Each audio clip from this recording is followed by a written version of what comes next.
ഉത്തേജക മരുന്ന് ഉപയോഗ വിലക്കിന് ശേഷം ഇന്ത്യൻ പ്രീമിയർ ലീഗിലേക്ക് തിരിച്ചെത്തിയ ദക്ഷിണാഫ്രിക്കൻ പേസർ കഗിസോ റബാഡ ഉപയോഗിച്ചത് കൊക്കെയിനാണെന്ന് വെളിപ്പെടുത്തി ദക്ഷിണാഫ്രിക്കൻ മാധ്യമങ്ങൾ.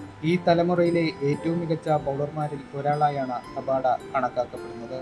SA-20 മത്സരത്തിന് മുൻപായാണ് താരം കൊക്കെയിൻ ഉപയോഗിച്ചതെന്ന് റിപ്പോർട്ടിൽ പറയുന്നു. 2025 IPL സീസണിൽ ഗുജറാത്ത് ടൈറ്റൻസിനായി കളിക്കുന്ന റബാഡ സീസൺ ആരംഭിച്ച് ഒരാഴ്ചയ്ക്ക് ശേഷം IPL വിട്ടിരുന്നു. വ്യക്തിപരമായ കാരണങ്ങളാണ് ഇതിൽ പിന്നിലെന്ന് ഫ്രാഞ്ചൈസി അറിയിച്ചിരുന്നത്. മെയ് 5-ന് ഉത്തേജക മരുന്ന് പരിശോധനയ്ക്ക് ശേഷം താരം IPL-ലേക്ക് മടങ്ങിവരുമെന്ന് പ്രഖ്യാപിച്ചിരുന്നു. ഈ പരിശോധനയിലാണ് നിരോധിത ലഹരി പദാർത്ഥം ഉപയോഗിച്ചതായി തെളിഞ്ഞത്.